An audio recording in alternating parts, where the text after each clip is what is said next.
ಅವರ ಮಾತುಗಳಿಗೆ ಮುನ್ನ ಜ್ಯೋತಿ ಬೆಳಗುವಂತಹ ಈ ಕೈಕರ್ಯಕ್ಕೆ ವೇದಿಕೆ ಮೇಲಿರುವಂತಹ ಎಲ್ಲ ಗಣ್ಯಮಾನ್ಯರು ಜೊತೆಯಾಗಬೇಕಾಗಿ ಕೋರಿಕೆ.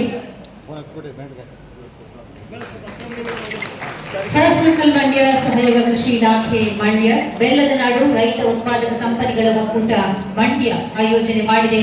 ನಿಮ್ಮೆಲ್ಲರ ಅಭ್ಯುದಯಕ್ಕಾಗಿ ಮುಂದಿನ ಮಂಡ್ಯ ವಿಷನ್ 2035 2 ದಿನಗಳ ಕೃಷಿ ಉದ್ಯಮಶೀಲ ಅಧಿವೇಶನ, ಖರೀದಿದಾರ ಮಾರಾಟಗಾರರ ಸಮಾವೇಶವನ್ನ ವಿದ್ಯುಕ್ತವಾಗಿ ಜ್ಯೋತಿಯನ್ನ ಬೆಳಗಿಸಿ ಉದ್ಘಾಟನೆಯನ್ನ ನೆರವೇರಿಸಿದ್ದಾರೆ. ವೇದಿಕೆ ಮೇಲಿರುವಂತಹ ಎಲ್ಲ ಗಣ್ಯಮಾನ್ಯರು, ಮಂಡ್ಯ ಜಿಲ್ಲೆಯ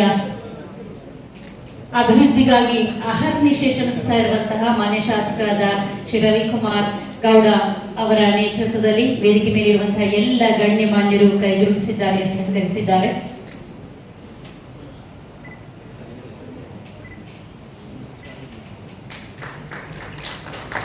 ಉದ್ಘಾಟನೆಯಾಗಿದೆ ಬಂಧುಗಳೇ. ನಿಮಗಾಗಿ ನಿಮ್ಮ ಮುಂದೆ ಮುನ್ನಡೆ ಮಂಡ್ಯ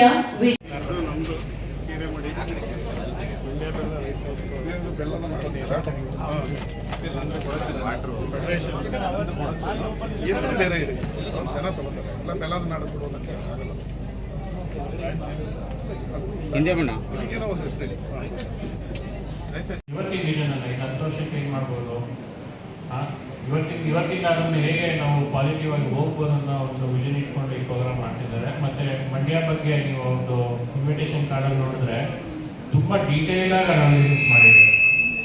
ಇವತ್ತು ನಾವು ರಾಗಿ ಬೆಳೆದ್ರೆ ಒಂದು ಎಕರೆಗೆ ಒಂದು 40 ರಿಂದ 60 ಸಾವಿರ ರೂಪಾಯಿ ಉಳಿಸ್ಬೋದು, ಭತ್ತ ಬೆಳೆದ್ರೆ 70 ರಿಂದ 80 ಸಾವಿರ ರೂಪಾಯಿ ಉಳಿಸ್ಬೋದು. ಹಾಗೆ ನುಗ್ಗೆ ಬೆಳೆದ್ರೆ ಎಕರೆಗೆ 2 ಲಕ್ಷ ಉಳಿಸ್ಬೋದು. ಸರಿನಾ? ಸೊ ಭತ್ತ ಬೆಳೀಲಿಕ್ಕೆ ಎಷ್ಟು ಖರ್ಚಾಗ್ತದೆ, ನುಗ್ಗೆ ಬೆಳೀಲಿಕ್ಕೆ ಎಷ್ಟು ಖರ್ಚಾಗ್ತದೆ, ಭತ್ತ ಬೆಳೀಲಿಕ್ಕೆ ಎಷ್ಟು ಗೊಬ್ಬರ ಹಾಕಬೇಕು, ನುಗ್ಗೆ ಬೆಳೀಲಿಕ್ಕೆ ಎಷ್ಟು ಹಾಕಬೇಕು, ವಾಟರ್ ಎಷ್ಟು ಬೇಕು, ಸಾಯಿಲ್ ಯಾವ ಥರ ಇರಬೇಕು ಅಂತ ನೀವೆಲ್ಲ ನೋಡ್ತಾ ಹೋದರೆ ಔಷಧೀಯ ಸಸ್ಯಗಳಲ್ಲಿ ನಮ್ಮ ಹಿಮಾಲಯದವ್ರು ಏನು ಹೇಳಿದ್ರು, ತುಂಬ ದುಡ್ಡಿದೆ. ಬಟ್ ಅದನ್ನು ಪ್ರೊಸೆಸಿಂಗ್, ನಾವು ಏನು ಬೆಳಿತೀವಿ ಬೆಳೆದಾದ್ಮೇಲೆ ಪ್ರೊಸೆಸ್ ಮಾಡೋದಿದೆಯಲ್ಲ, ನಾವು ಸಣ್ಣ ಸುಮ್ಮನೆ ಹೇಳಿದ್ರು ಮೂಲಂಗಿ ಸೊಪ್ಪಿಗೆ ಅದು ಆಗಲ್ಲ. ಅದು ಮೂಲಂಗಿ ಸೊಪ್ಪನ್ನ ನೀವು ಮೂಲಂಗಿ ಬೆಳಿಬೇಕಾದ್ರೆ ಸಾವಯವವಾಗಿ ಬೆಳಿಬೇಕು, ಯಾವುದೇ ರೀತಿ ರೆಸಿಡ್ಯೂ ಸಿಗಬಾರ್ದು. ಅದಾದ್ಮೇಲೆ ಮೂಲಂಗಿ ಸೊಪ್ಪನ್ನು ಹಾರ್ವೆಸ್ಟ್ ಮಾಡಬೇಕು, ಮಲ್ಟಿಪಲ್ ಟೈಮ್ಸ್ ಅದನ್ನು ವಾಶ್ ಮಾಡಬೇಕು, ಯಾವುದೇ ರೀತಿ ಬ್ಯಾಕ್ಟೀರಿಯಲ್ ಇನ್ಫೆಕ್ಷನ್ ಆಗದಂಗೆ ಅದನ್ನು ನೋಡ್ಕೋಬೇಕು. ಅದೇ ರೀತಿ ಅತ್ಯುತ್ತಮವಾದ ನಿರ್ವಹಣೆ ಹೊಂದಿದ ಸಣ್ಣ ಸೋಲಾರ್ ಡ್ರೈಯರ್ನ ನಾವು ಯೂಸ್ ಮಾಡಿ ಅದನ್ನು ಒಣಗಿಸಿದಾಗ ಮಾತ್ರನೇ ಅದಕ್ಕೆ ಅದು ಬೆಲೆ ಸಿಗುತ್ತೆ. ಹಾಗೆ ಒಂದೇ ಒಂದು ಯಾವುದೇ ರೀತಿ ಬೆಳೆಗಳು ತಗೊಂಡ್ರೆ ಅದೇ ಬೆಳೆಗಳಲ್ಲಿ ಅದರದ್ದೇ ಆದ ತುಂಬಾ ದೊಡ್ಡ PhD ಮಾಡ್ಬೋದು ನೀವು, ಅಷ್ಟು ದೊಡ್ಡ ವಿಷಯಗಳಿದೆ. ಅದು ರೈತರು ಮುಂದೆ ಬರಬೇಕು, ಅವ್ರಿಗೆ ಯಾವ ಇಂಟ್ರೆಸ್ಟ್ ಇದೆ ಏನಿದೆ ಅಂತ. ಈಗ ಭತ್ತ ಕಬ್ಬು ಇದೆಲ್ಲ ಗೊತ್ತಿದೆ ಆಲ್ರೆಡಿ, ಮಂಡ್ಯಗೆ ಭತ್ತ ಕಬ್ಬು ಏನು ಹೊಸದಲ್ಲ. ಅವ್ರು ಎಷ್ಟು ಸಿಗುತ್ತೆ ಒಂದು ಎಕರೆಗೆ ಏನಂತ ಗೊತ್ತಿದೆ. ಔಷಧೀಯ ಸಸ್ಯಗಳು ಇವತ್ತಿನ ಗ್ರೀನ್ ಗೋಲ್ಡ್ ಅಂತ ಕರಿತೀವಿ.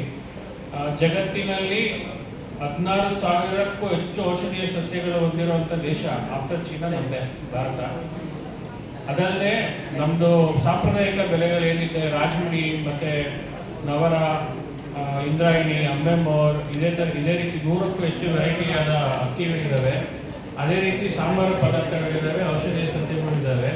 ಅದನ್ನು ಬೆಳೆಯೋದು ಈಸಿ, ಬಟ್ ಅದೇ ರೀತಿ ಸಂಸ್ಕರಣೆ ಮಾಡಿ ತಿಳ್ಕೊಂಡು ಮುಂದುವರೆದ್ರೆ ಅದಕ್ಕೆ ಬೇಕಾದಂಥ ಎಲ್ಲ ಉತ್ತಮ ಬೆಲೆಗಳು ಕೂಡ ಸಿಗ್ತದೆ. ಅದಕ್ಕೆ ಎಲ್ಲರೂ ಏನಿದ್ದಾರೆ, ಎಲ್ಲರೂ ಕೂಡ ಕಟಿಬದ್ಧರಾಗಿದ್ದಾರೆ. ಹಾಗೆ ಅತಿ ಈಸಿಯಾಗಿ ಬೆಳೆಯೋ ಮೊಗ್ಗುಗಳಿಂದ ಸಂಗ್ರಹಿಸಲಾದ ಶುದ್ಧ ನೈಸರ್ಗಿಕ ರಸ, ಯಾವುದೇ ಸಂಸ್ಕರಣೆ ಮಾಡದೆ ಪ್ರಕೃತಿಯ ಸತ್ವದಿಂದ ಸಮೃದ್ಧವಾಗಿರುವ ಈ ಪಾನೀಯ ತೆಂಗಿನ ಮೊಗ್ಗುಗಳಿಂದ ಆರೋಗ್ಯಕರ ಪಾನೀಯವಾಗಿ ಪ್ರಸಿದ್ಧವಾಗಿದೆ. ಇದು ಕಲ್ಪರಸ. ನೀವು ಕೋಕಾ-ಕೋಲಾ, ಪೆಪ್ಸಿ ಈ ತರ ಬೇರೆ ಬೇರೆ ಪಾನೀಯಗಳನ್ನ ಕುಡಿಯುವುದರ ಬದಲಾಗಿ ಹೀಗೆ ಯಾವುದೇ ರಾಸಾಯನಿಕವನ್ನ ಬಳಸದೆ ಮಾಡಿರುವಂತಹ, ನಮ್ಮ ಆರೋಗ್ಯವನ್ನ ವೃದ್ಧಿ ಮಾಡುವಂತಹ ಇಂತಹ ಕಲ್ಪರಸದ ಸೇವನೆಯನ್ನ ನಾವೆಲ್ಲರೂ ಒಟ್ಟಾಗಿ ಪ್ರಾರಂಭ ಮಾಡೋಣ. ನಮ್ಮಿಂದ ಇನ್ನೊಂದಷ್ಟು ಜನರು ಅದನ್ನ ಸೇವಿಸಿ ಅವರ ಆರೋಗ್ಯವೂ ಕೂಡ ವೃದ್ಧಿಯಾಗುತ್ತೆ. ಹೊರಗಡೆ ಸ್ಟಾಲ್ ಮಳಿಗೆಯಲ್ಲಿ ಮಾರಾಟಕ್ಕಿದೆ. ಇಲ್ಲಿ ಬಂದವರು ಯಾರಿದ್ದೀರಿ ಇವತ್ತು ಮತ್ತೆ ನಾಳೆ? ನಾಗತಿಹಳ್ಳಿಯ ಮುನ್ನಡೆ ಮಂಡ್ಯದ ಅವರ ಕನಸಿನ ಕೂಸು ತಪ್ಪಾಗಲ್ಲ, ಜಯರಾಮ್ ರಾಯ್ಪುರ್ ಅವರೇ, ಸರ್ಕಲ್ನ ಮಂಡ್ಯದ ಅಧ್ಯಕ್ಷರು ಈ ಕಾರ್ಯಕ್ರಮವನ್ನ ಮಾಡಬೇಕು ಅಂತ ಹೇಳಿ ಕಳೆದ 1 ತಿಂಗಳಿಂದ ಹಗಲಿರುಳು ಪ್ರತಿ ಮಂಡ್ಯ ಜಿಲ್ಲೆಯ ಹಳ್ಳಿಗೆ ಅವರ ತಂಡವನ್ನ ಕರ್ಕೊಂಡು ಓಡಾಡದಂತ ಸ್ವಲ್ಪ ಮಂಡ್ಯ ಅಂದ್ರೆ ಸ್ವಲ್ಪ ಸೌಂಡ್ ಅಲ್ಲ. ಅದಕ್ಕೆ ಡಾಕ್ಟರ್ ಶಿವಲಿಂಗಯ್ಯ ಅವರೇ, ನನ್ನ ಸ್ನೇಹಿತರು ಉದ್ಯಮಿಗಳಾದಂತ ಕಿಮ್ಮನೆ ಜಯರಾಮ್ ಅವರೇ, ಡಾಕ್ಟರ್ ಮುನ್ರಾಜ್ ಅವರೇ, CMR ಶ್ರೀನಾಥ್ ಅವರೇ, ST ರಾಮಚಂದ್ರ ಅವರೇ, ಜಯಪ್ರಕಾಶ್ ಅವರೇ, ಚಂದ್ರಪ್ಪ ಅವರೇ, ಅಮರೇಶ್ ಅವರೇ, ಪುಟ್ಟರಾಜು ಅವರೇ, ಹಾಗೂ ಇಲ್ಲಿರುವಂತ ಈ ಕಾರ್ಯಕ್ರಮಕ್ಕೆ ಮುನ್ನುಡಿ ಬಂದಂತ ಎಲ್ಲ ಪ್ರತ್ಯಕ್ಷವಾಗಿ ಪರೋಕ್ಷವಾಗಿ ದುಡಿದಂತ ಎಲ್ಲ ರೈತ ಬಾಂಧವರೇ, ಹಿರಿಯರು, ಮುನ್ನಡೆ ಮಂಡ್ಯ ಅಂತಂದ್ರೆ ಮಂಡ್ಯ ಬದಲಾಗ್ತಿದೆ ಅನ್ನೋದಕ್ಕೆ ಇದೊಂದು ಸಾಕ್ಷಿ. ಮಂಡ್ಯ ಅಂದ್ರೆ 100% ರಾಜಕಾರಣ. ಬರೀ ರಾಜಕಾರಣದಲ್ಲೇ ಮುಳುಗೋಗಿ ತುಮಕೂರು, ಚಿಕ್ಕಮಗಳೂರು, ಕೋಲಾರ, ಮೈಸೂರು, ಚಾಮರಾಜನಗರದಲ್ಲಿ ಉದ್ಯಮಿಗಳಿದ್ದಾರೆ. ನಮ್ಮಲ್ಲಿ ರಾಜಕಾರಣಿಗಳು ಜಾಸ್ತಿ. ಮನೆಯಲ್ಲಿ ಮಂಡ್ಯಪ್ಪ ಒಂದು ಪಿಕ್ಚರ್ ನೋಡು, ರಾಜಕಾರಣ ಮಾತಾಡು, ಸಂಜಯ್ ಸರ್ಕಲ್ ಅಲ್ಲಿ ಟೈಮ್ ಪಾಸ್ ಮಾಡು, ಮತ್ತೆ ವಾಪಸ್ ಹೋಗು. ಏನ್ ಮಾಡ್ತಾ ಇದೀಯ ಅಂದ್ರೆ ರಾಜಕಾರಣ ನಮ್ಮ ಮಂಡ್ಯದಲ್ಲಿ. ನೀವೇನು ಅಂದ್ರೆ MLA ಫಾಲೋ, ನೀವೇನು ಅಂದ್ರೆ ಜಿಲ್ಲಾ ಪಂಚಾಯತಿ ಫಾಲೋ. ಆದ್ರೆ ಪಕ್ಕದ ಜಿಲ್ಲೆಗಳಿಗೆ ಹೋದ್ರೆ ನಾನು 100 ಎಕರೆ ಟೊಮೆಟೊ ಬೆಳೆಗಾರ, ನಾನು ಕಾಫಿ ಎಸ್ಟೇಟ್ ಇಟ್ಟಿದ್ದೀನಿ, ಈ ರೀತಿ ಹೇಳಬೇಕಾದ್ರೆ ಇದರ ಕಾನ್ಸೆಪ್ಟ್ ಅನ್ನ ರೆಡಿ ಮಾಡಿದವರು ನಮ್ಮ ಜಯರಾಮ್ ರಾಯ್ಪುರ. ಒಕ್ಕಲಿಗರು ಉದ್ಯಮಿಗಳು ಹಾಕಬೇಕು, ಅವರನ್ನು ಮುನ್ನಡೆಗೆ ತರಬೇಕು ಅಂತೇಳಿ ಒಂದು ಕಾನ್ಸೆಪ್ಟ್ ಅನ್ನ 3-4 ವರ್ಷದಿಂದ ಬೆಂಗಳೂರು ಪ್ಯಾಲೇಸ್ ಗ್ರೌಂಡ್ ಅಲ್ಲಿ ಮಾಡಿ ನಮ್ಮನ್ನೆಲ್ಲ ಕರೆದು ಉದ್ಯಮಿಗಳನ್ನ ಸೃಷ್ಟಿ ಮಾಡಬೇಕು ಅಂತ ಹೋರಾಟ ಮಾಡಿ ಅದನ್ನ ತಂದು ಇವತ್ತು ಮಂಡ್ಯದಲ್ಲಿ ಮುನ್ನಡೆ ಮಂಡ್ಯ ಅಂತೇಳಿ ಎಲ್ಲ ಮಂಡ್ಯದ ಉದ್ಯಮಿಗಳಿಗೆ ಒಂದು ಶೆಲ್ಟರ್ ಅನ್ನ ಕೊಡೋದಕ್ಕೆ ಆ ಕಾನ್ಸೆಪ್ಟ್ ಅನ್ನ ಸೃಷ್ಟಿ ಮಾಡಿದವರು ಜಯರಾಮ್ ಅವರು. ಅದನ್ನ ರಥವನ್ನ ಎಳ್ಕೊಂಡು ಹೋಗ್ತಾ ಇರೋದು ನಮ್ಮ ಶಿವಲಿಂಗಯ್ಯ. Correct sir? ಇದು ಬೆಳಿಬೇಕು. ಮಂಡ್ಯದ ಎಲ್ಲ ರೈತರು ಜಾತಿ ಧರ್ಮ ಭೇದ ಪಕ್ಷ ಎಲ್ಲ ಬಿಟ್ಟು ಉದ್ಯಮಿಗಳಾಗಬೇಕು. ನಿಮ್ ಕೈಯಲ್ಲಿ ಕಾಸಿರಬೇಕು. ಸಾಲಗಾರ ಆಗ್ಬಾರ್ದು. ಸಾಲಗಾರ ಆಗ್ಬೇಕು ಅಂದ್ರೆ ಬಿಸ್ನೆಸ್ ಮಾತ್ರ ಸಾಲ ತಗೋಬೇಕು. ಮಗಳು ಮದುವೆ ಮಾಡೋದಕ್ಕೆ, ಮನೆ ಕಟ್ಟೋದಕ್ಕೆ ಸಾಲಗಾರ ಆಗ್ಬಾರ್ದು. ರೈತರ ಬೆಳೆಗೆ ಒಳ್ಳೆ ಮಾರುಕಟ್ಟೆ ಸಿಗ್ಬೇಕು. ಅದಕ್ಕೆ ನಮ್ಮ ಕೃಷಿ ಮಂತ್ರಿಗಳಾಗಿದ್ದಂತ ಚಲುವರಾಯ ಸ್ವಾಮಿ ಅವರು ನಿಮ್ಗೆ ಜಾಗ ಕೊಟ್ಟರು. ಇದೇ R ಮಾರ್ಕ್ ಅನ್ನ ನಾನು ಅವ್ರು ಬಂದು ಒಂದು 6 ತಿಂಗಳಿಂದ ಉದ್ಘಾಟನೆ ಕೂಡ ಮಾಡಿದ್ವಿ. ಇವತ್ತು ಅದಕ್ಕೆ ಜಾಗ ಶಂಕುಸ್ಥಾಪನೆ. ಇವತ್ತು ಅದನ್ನ ಉದ್ಘಾಟನೆ ಮಾಡಬೇಕಾಯ್ತು. ಇನ್ನೊಂದು 4-5 ದಿನ ಇನ್ನೊಂದ್ಸರಿ ಅವರು ಮಂತ್ರಿಯಾಗಿ ಬಂದ್ಮೇಲೆ ಉದ್ಘಾಟನೆ ಮಾಡೋಣ ಅಂತೇಳಿ ಮುಂದೆ ಹಾಕಿದ್ದಾರೆ. ಮಂಡ್ಯ ಬದಲಾಗ್ತಿದೆ ಅಂತೇಳಿ ನಾನೇನು ಭಾಷಣ ಮಾಡಬೇಕಲ್ಲ, 3 ವರ್ಷದಿಂದ ನೀವೇ ನೋಡ್ತಾ ಇದ್ದೀರಿ. ನಮ್ಮ ಶಿವಲಿಂಗಯ್ಯನವ್ರ ಬಿಲ್ಡಿಂಗ್ ಅನ್ನ ಚೌಟ್ರಿನ ಹೊಡೆದಾಕಿ ಒಂದು R ಮಾರ್ಕ್ D ಮಾರ್ಕ್ ಬಂತು. ಆಮೇಲೆ ದೇಶದ ಎಲ್ಲ ಬ್ರ್ಯಾಂಡ್ಗಳು ಮಂಡ್ಯಕ್ಕೆ ಬಂದಿದೆ. 3 ವರ್ಷಕ್ಕೆ ಮುಂಚೆ ಗುಂಡಿ ರಸ್ತೆ ಕಾಣ್ತಾ ಇದೆ. ಈಗ ಎಲ್ಲ ರಸ್ತೆಗಳನ್ನ ಡಾಂಬರೀಕರಣ ಮಾಡಿದ್ವಿ. ಮಂಡ್ಯದ ಹಳ್ಳಿ ಕೊನೆಯಲ್ಲೂ ಕೂಡ ನೀವು ಬಂದ್ರೆ ಮಂಡ್ಯ ವಿಧಾನಸಭಾ ಕ್ಷೇತ್ರಕ್ಕೆ ಎಂಟ್ರಿ ಆಗ್ತಾ ಇದೀರಿ ಅನ್ನೋ ನಿಮಗೆ ಆ ಫೀಲಿಂಗ್ ಬರೋದಕ್ಕೆ ನಮಗೆ ಹೆಮ್ಮೆ ಆಗ್ತದೆ. ನಾನು ಈಗಾಗಲೇ 1,500 ಕೋಟಿ ರೂಪಾಯಿಯನ್ನ ತಂದು ಇಡೀ ಮಂಡ್ಯ ವಿಧಾನಸಭಾ ಕ್ಷೇತ್ರವನ್ನ ಅಭಿವೃದ್ಧಿ ಮಾಡಿದೀವಿ. ಇವತ್ತು ಅಲ್ಲೇಗೆರೆಯಿಂದ ದೊಡ್ಡಗದ್ಗೆರೆಗೆ ಹೋಗ್ಬೇಕಾದ್ರೆ ಒಂದು ರೋಡ್ ಹೋಗ್ತೀರಾ, ನೀವು ಅದನ್ನ ಫಾರಿನಲ್ಲಿ ಹೋಗೋ ಅನುಭವವನ್ನ ನೀವು ಪಡ್ತೀರ. 25 ಕೋಟಿ ರೂಪಾಯಿಲಿ ಒಂದು ರಸ್ತೆಯನ್ನ ಮಾಡಿದೀವಿ. ಒಬ್ಬಮ್ಮ ಬರ್ತಾರೆ ಅಂತ ಹೇಳಿ ಅವರ ನೆಪದಲ್ಲಿ ಒಂದು ರಸ್ತೆ ಮಾಡಿದ್ವಿ. ಪ್ರತಿ ಹಳ್ಳಿಯ ಕೊನೆಯ ಭಾಗಕ್ಕೂ ಕೂಡ ರಸ್ತೆಗಳು 3 ವರ್ಷದಲ್ಲಿ ಮುಗಿದಿದೆ. ಮಂಡ್ಯ ನಗರದ ಕೆಂಪೇಗೌಡ ರೋಡ್, ನಿಮಗೆ ಕೆಂಪೇಗೌಡರ ಹೆಸರಿಡಬೇಕು ಅಂತ ಬಹಳ ದಿನಗಳಿಂದ ಪೈಪೋಟಿ, ಇಡಬಾರ್ದು ಅಂತ ಏನು ಅದಕ್ಕೆ ಒಂದು ಸಂಘರ್ಷವೇ ನಡೀತಾ ಇತ್ತು. ಅದನ್ನ ಅಂಬೇಡ್ಕರ್ ಹೆಸರನ್ನು ಇಟ್ಟು ಕೆಂಪೇಗೌಡರ ಹೆಸರನ್ನು ಇಟ್ಟು ಆ ಕೆಂಪೇಗೌಡರ ರಸ್ತೆನ ಕಳೆದ 2 ತಿಂಗಳಲ್ಲಿ ಉದ್ಘಾಟನೆ ಮಾಡಿದೀವಿ. ಅದರಲ್ಲಿ ದಿನ ಸೆಲ್ಫಿ ತಗೊಳ್ತಾ ಇದ್ದೀರಾ ನೀವೇ ನಿಮ್ಮ ಮಕ್ಕಳನ್ನ ಕರ್ಕೊಂಡೋಗಿ. ಆ ರಸ್ತೆ ಆಗಿದೆ. ಈಗ 100 ಕೋಟಿ ರೂಪಾಯಿಯನ್ನ ಮಂಡ್ಯ ನಗರಕ್ಕೆ ಬಿಡುಗಡೆ ಮಾಡಿದೀವಿ. ಟೆಂಡರ್ ಆಗ್ತಾ ಇದೆ. ಇನ್ನೊಂದು 6 ತಿಂಗಳಲ್ಲಿ ಮಂಡ್ಯ ನಗರದ ಚಿತ್ರಣವನ್ನ ಬದಲಾಯಿಸುವಂತ ಒಂದು ಕೆಲಸ ಆಗ್ತದೆ. ಏನು ಇನ್ನು 6 ವರ್ಷ ಅಂತ ಹೇಳಿದ್ರೆ 6 ತಿಂಗಳಲ್ಲಿ ಆಗುತ್ತೆ. ಯಾಕೆಂದ್ರೆ ಅಷ್ಟಕ್ಕೂ ದುಡ್ಡನ್ನ ಬಿಡುಗಡೆಯನ್ನ ಮಾಡಿದೀವಿ. ಉದ್ಯಮಿಗಳು ಬರ್ಬೇಕಾದ್ರೆ ಇನ್ಫ್ರಾಸ್ಟ್ರಕ್ಚರ್ ಬೇಕು. ಇನ್ಫ್ರಾಸ್ಟ್ರಕ್ಚರ್ ಇದ್ರೆ ಮಾತ್ರ ಬರೋದು. ರಸ್ತೆ ಗುಂಡಿ ಇದ್ರೆ ಯಾರು ನಿಮ್ ಕಡೆ ತಿರುಗಿ ನೋಡೋದಿಲ್ಲ. ಇನ್ಫ್ರಾಸ್ಟ್ರಕ್ಚರ್ ಯಾಕೆ ಬೇಕು ಅಂತ ಹೇಳಿದ್ವಿ. ಅದೇ ರೀತಿ 100 ಎಕರೆ ಜಾಗ 2 ಕಡೆ ನಮ್ಮ ಕುಮಾರಣ್ಣ ಕೇಳಿದ್ರು ಅಂತ ಹೇಳಿ ತೆಗೆದಿದ್ದೀವಿ. ಅದು ಹಂಗೆ ಖಾಲಿ ಇದೆ, ಉದ್ಯಮ ಬರಲಿಲ್ಲ. ಅದನ್ನ ರೈತರಿಗೆ ಕೊಡೋದಕ್ಕೆ ಏನು ಆಹಾರ ಸಂಸ್ಕರಣಾ ಉದ್ಯಮವನ್ನು ಆರಂಭಿಸಿರೋದಕ್ಕೆ ಅದಕ್ಕೆ ನಾನು ರೆಡಿ ಇದ್ದೀನಿ. ನಿಮಗೆ ಒಂದು ಸಿಂಗಲ್ ವಿಂಡೋದಲ್ಲಿ ಮೊದಲು ಯಾವ ಸರ್ಕಾರ ಇದ್ರ ಯಾವ MLA ಇದ್ರ ನನಗೆ ಗೊತ್ತಿಲ್ಲ. ಅವಾಗ ಏನೇನು ತೊಂದರೆ ಆಗ್ತಿದೆಯೋ ನನಗೆ ಗೊತ್ತಿಲ್ಲ. ಅದ್ರ ಬಗ್ಗೆ ನಾನು ಮಾತಾಡಕ್ ಹೋಗಲ್ಲ. ನೀವು ನನ್ನ ಟೇಬಲ್ ಮೇಲೆ ಪೇಪರ್ ಇಡಿ, 2 ದಿನದಲ್ಲಿ ನಿಮ್ಗೆ ಕ್ಲಿಯರ್ ಮಾಡಿಕೊಡುವಂತ ವ್ಯವಸ್ಥೆಯನ್ನ ಮಂಡ್ಯದಲ್ಲಿ ಮಾಡಿದೀವಿ, ಮಾಡಿಕೊಡ್ತೀವಿ ಕೂಡ. ನಮ್ಮ ಹತ್ರ ಟೈಮ್ ಪಾಸ್ಗೆ ರಾಜಕಾರಣ ಮಾಡೋದಕ್ಕೆ ಟೈಮ್ ಇಲ್ಲ, ಅಭಿವೃದ್ಧಿ ಮಾಡೋದಕ್ಕೆ ಮಾತ್ರ ನಮ್ಮ ಹತ್ರ ಟೈಮ್ ಇರೋದು. ನನಗೆ ಬರೀ ವಾಟ್ಸಪ್ ಅಲ್ಲಿ ಇನ್ಸ್ಟಾಗ್ರಾಮದಲ್ಲಿ ಮೆಸೇಜ್ ಮಾಡಿದ್ರೆ ರೋಡ್ಸ್ ಇಲ್ಲ, ಮೋರಿ ಕಟ್ಕೊಂಡಿದೆ ಅಂದ್ರೆ ಅದಕ್ಕೆ 2 ಸೆಕೆಂಡ್ ಅಲ್ಲಿ ಆನ್ಸರ್ ಮಾಡಿ 24 ಗಂಟೆಗಳಲ್ಲಿ ಅದನ್ನ ಕ್ಲಿಯರ್ ಮಾಡುವಂತ ವ್ಯವಸ್ಥೆಯನ್ನ ಮಂಡ್ಯದಲ್ಲಿ ರೆಡಿ ಮಾಡಿ ಇಟ್ಟಿದ್ದೀವಿ. ಹಿಂದೆ ನೀವೆಲ್ಲ ಬರೀ ನಗರದ ಮೇನ್ ರೋಡ್ ಅಲ್ಲಿ ಬಂದು ಹೋಗ್ತಾ ಇರಬಹುದು. ಈಗ ಮಂಡ್ಯ ನಗರದ ಮೂಲೆಯಲ್ಲಿ ಒಂದು ರೌಂಡ್ ಹೋಗಿ ಬನ್ನಿ, ನಿಮ್ಗೆ ಗೊತ್ತಾಗುತ್ತೆ ಮಂಡ್ಯ ಬದಲಾಗಿದೆ. ಉದ್ಯಮಿಗಳು ಮಂಡ್ಯದಲ್ಲಿ ಬಂದು ವ್ಯಾಪಾರ ಮಾಡೋದಕ್ಕೆ ಅನುಕೂಲ ಇದೆ ಅನ್ನೋದನ್ನ ವಾತಾವರಣವನ್ನ ಸೃಷ್ಟಿ ಈ 3 ವರ್ಷದಲ್ಲಂತೂ ನಾವಂತೂ ಕ್ರಿಯೇಟ್ ಮಾಡಿದ್ವಿ. ಮಂಡ್ಯದಲ್ಲಿ ವಾಸ ಮಾಡೋರಿಗೆ ಇದರ ಅನುಭವ ಆಗ್ತಾ ಇದೆ. ಈಗ ನಾನು ವಿದ್ಯುತ್ ಇಲಾಖೆಯನ್ನ ಕೇಳಿದೆ, ನೀನು ಶನಿವಾರ ಆಯ್ತು ಅಂದ್ರೆ 12 ಅವರ್ ಕರೆಂಟ್ ಆಗ್ತಾಗಿದೆಯಾ ಬೆಳಗ್ಗೆ ಅಂದ್ರೆ ನಾನು ಸರ್ವಿಸ್ ಮಾಡ್ತೀನಿ ಅಂತ ಇನ್ನು ಮೇಲೆ ಮಾಡ್ಕೊಡುದು ಅಂತ ಹೇಳ್ತಾ ಇದೆ. ಅವ್ನು ಏನೇನೋ ಹೇಳ್ತಾ ಇದ್ದ. ಆಯ್ತು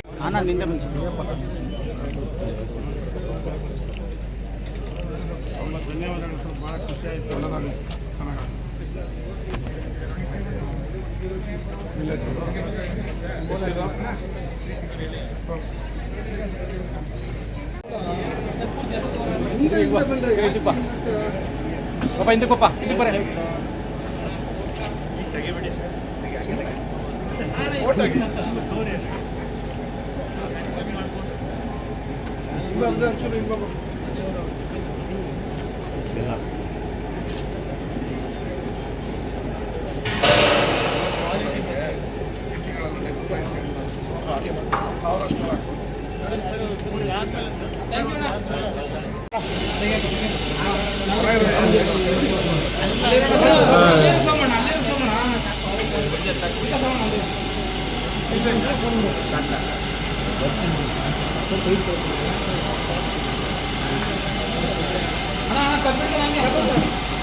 ಹಳ್ಳಿಗಳಿಗೆ ನಾವು ಸರ್ವಿಸ್ ಕೊಡ್ತೀವಿ.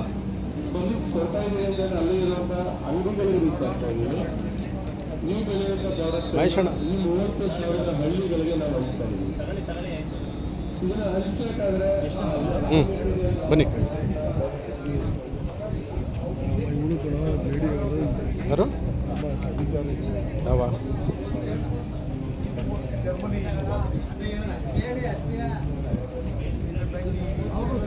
ಚೆನ್ನಾಗಿ ನಿಂತಿರಂಗ್ ತೆಗಪ್ಪ. ಅದು ತಿರಿಕೊಂಡಿದ್ರು ಹಿಂಗಿರ್ಬೇಕು ಹಿಂಗೆ ಕಾಣೋದು ಅಚ್ಚ ಪರವಾಗಿಲ್ಲ ಎಣ್ಣೆ ಪಣ್ಣೆ ಎಲ್ಲ ಕೊಟ್ಟಿದ್ರು ಹೋದ ಸರಿ ನಮಗೆ. ಯಾರಿಗೆ ಇವರು ಕೇಳು ಈಗಲೂ ಕೇಳು ಕೊಟ್ಟದಂಗೆ ಈಗಲೂ ಕೇಳು. ನಮಸ್ಕಾರ.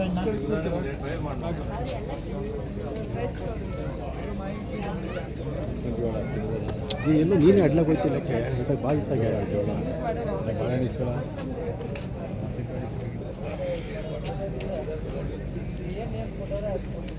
ಏನಾದ್ರು ಒಂದು ಹೇಳ್ಕೊ ಬರ್ತಾರೆ, ಏನು ಮಾಡುವ ಈಗ ನಾವು ಹೇಳ್ದೆ ಹೇಳಪ್ಪ ಯಾವ ಟೈಮಲ್ಲಿ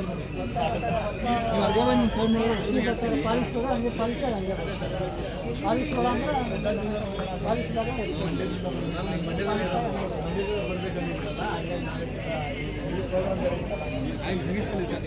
ಫೋನ್ ಮಾಡಿ ನಂಬರ್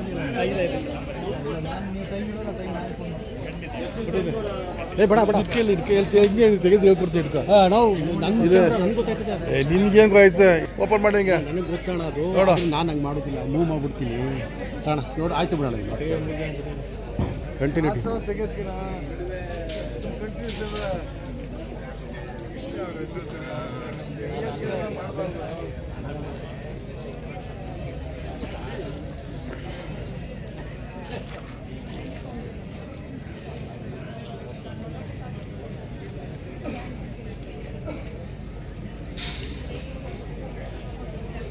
ಅವ್ರನ್ನ ಕೇಳಿ ಇಲ್ಲ ಅವಲ್ಲ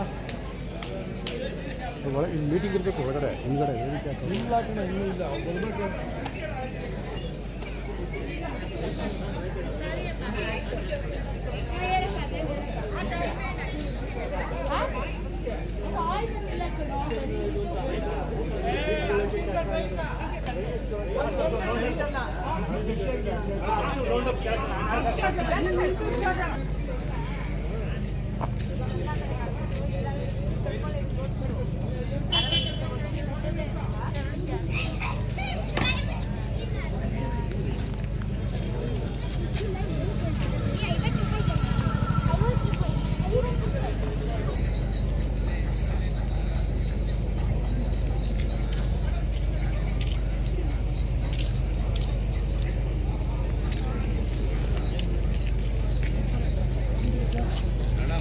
ನಮಸ್ತೆ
ಗುರು ಅದೊಂದು ಫೋಟೋ ತೆಗಿಬೇಕು ವೇದಿಕೆ ಮೇಲೆ ಒಂದು ಫೋಟೋನ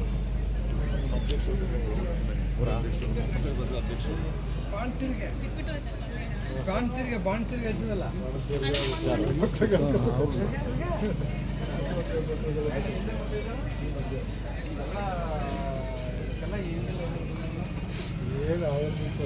ಸರ್ ಈ ಕಡೆ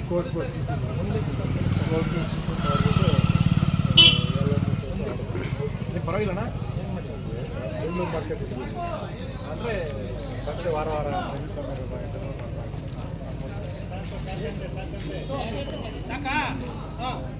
ನೀನು ಥರ ಇಲ್ಲ ಅನ್ಕದೆ ನಾನು ಬೆಳಗ್ಗೆನೆ ಕಾಲ್ ಮಾಡ್ಬೇಕಂದ್ರೆ ಗ್ರಾಮ ಈಗ ನಾನು ಹೇಳಿದೆ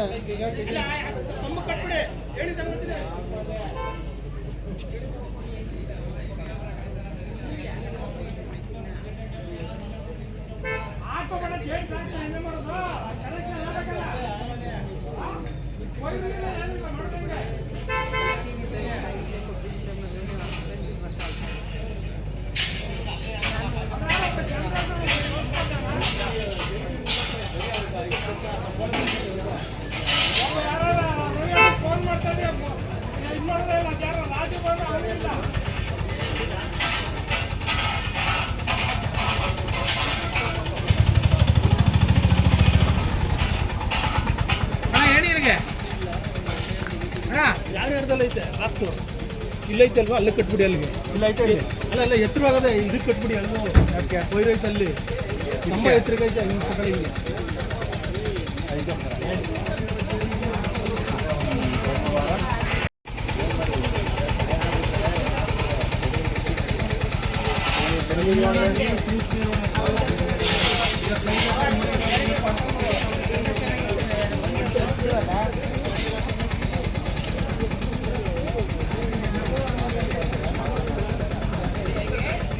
ಮುಂದೆ ಮೂವತ್ತು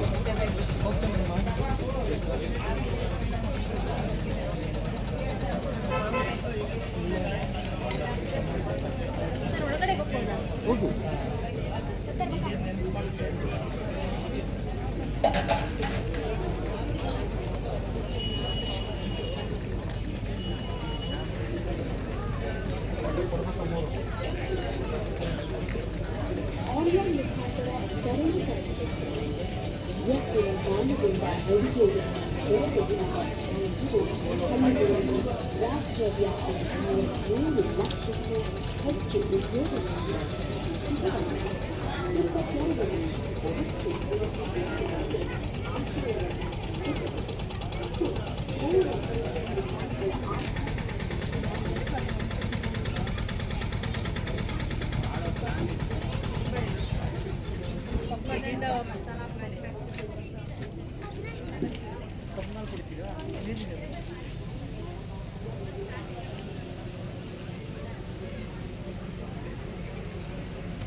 ಹಸಿರು ಬದಲು ಹಾಕಿದ್ದೀನಿ.